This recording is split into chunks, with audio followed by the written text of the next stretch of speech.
Our star is surrounded by neighbors, some big, most small, many with companions in tow. What can we learn from these stars? Let's start with the 5 nearest systems, and we can't forget the Sun. The Sun is a lone star.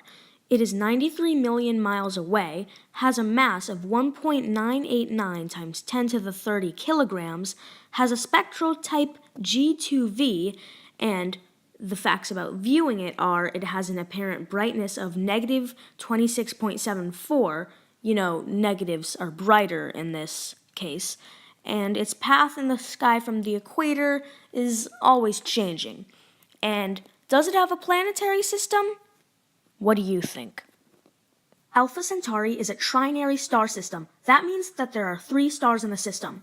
Alpha Centauri A is 4.37 light-years away, has a mass of 1.1 solar masses, has a spectral type of G2V just like the Sun, and when viewing it, the facts are that it has an apparent brightness of negative 0.27, well, combined with Alpha Centauri B, and its path in the sky is 60 degrees, 54 minutes, and 35 seconds south. It's in the constellation Centaurus. And planetary system? None known. Alpha Centauri B is also 4.37 light-years away, has a mass of 0.907 solar masses, and has a spectral type of K1V.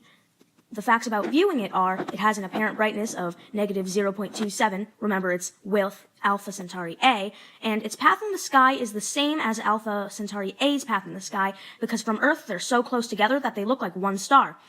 And planetary system is one unconfirmed planet that would be too hot. Proxima Centauri has a distance of 4.246 light-years. Its mass is 0.123 solar masses and has a spectral type of M6V. The facts about viewing it are it has an apparent brightness of 11.13. This is very dim. You need a telescope to see it, and you need to be in a place that has very, very clear skies. The path in the sky is 62 degrees, 45 minutes, and 31 seconds south, and it's in the constellation Centaurus. It has 1 planet in the habitable zone.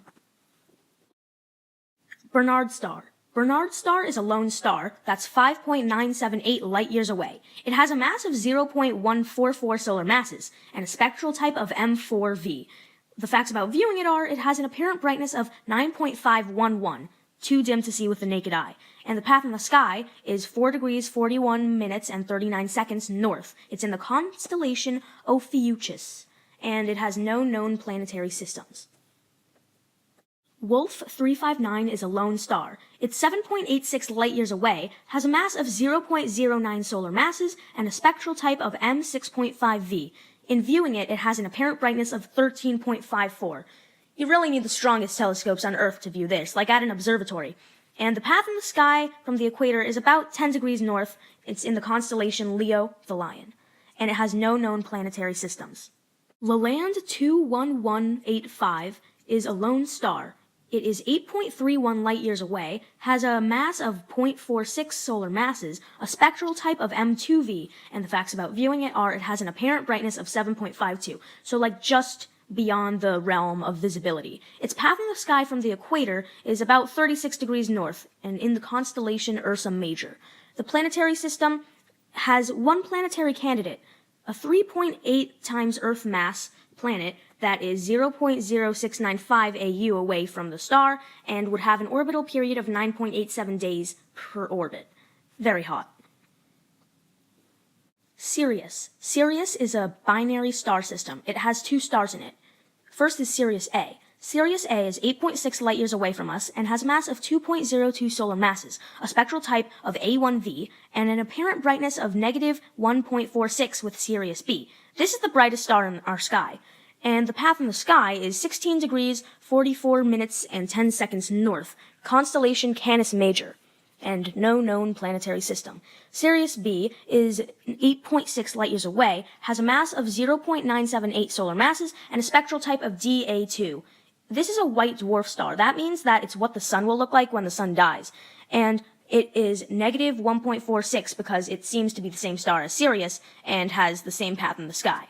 And no known planets. Something interesting with these close stars are parallax effects. Parallax is the change of image from different perspectives. You can observe this by holding out a thumbs up and closing one eye, then the other. As you can see, your thumb appears to shift against the background. What this has to do with stars is that the closer ones seem to shift every 6 months when the Earth is on opposite sides of the Sun. If you observe the exact angle of shifting of a star and use it with the distance from the Earth to the Sun, you can calculate how far the star is. Here's the math.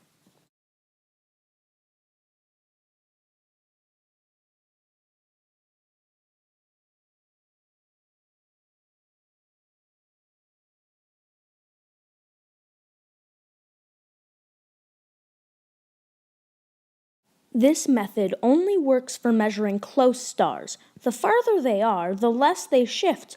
By the distance of 130 light years, the atmospheric conditions blur the star enough that the angle 0.0000697 degrees, or 25 milliarcseconds, is way too small. With space telescopes, however, we can view shifts down to about 0.0000028 degrees, or 1 milliarcsecond.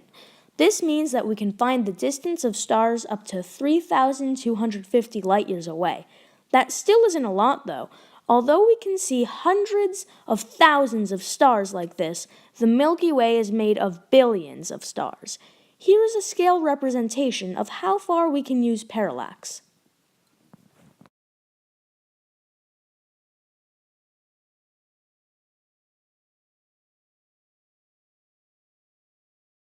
Even though we can't use parallax to measure the distances of stars beyond this distance, we can use the fact that we know how bright a certain colored star is from the close ones, and extrapolate for farther stars to find their distance, like this.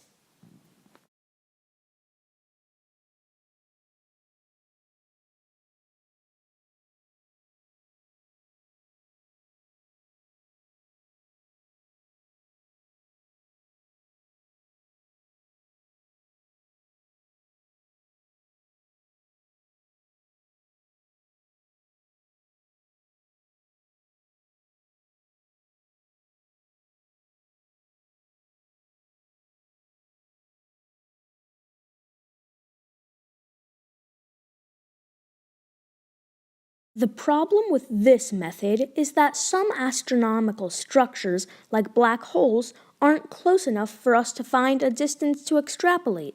Some of these structures, however, are able to be simulated with our understanding of the universe. There is a lot more that we use to determine the distance of astronomical structures, but they are complex and specific to certain things. Another interesting thing we have found out about is how common different types of stars are. Based on the nearest stars to us, about 2/3 are red dwarfs and 1/6 are K, G, F, and A type stars. In short, our sun is a rare star. All in all, a lot can be learned from our stellar neighborhood.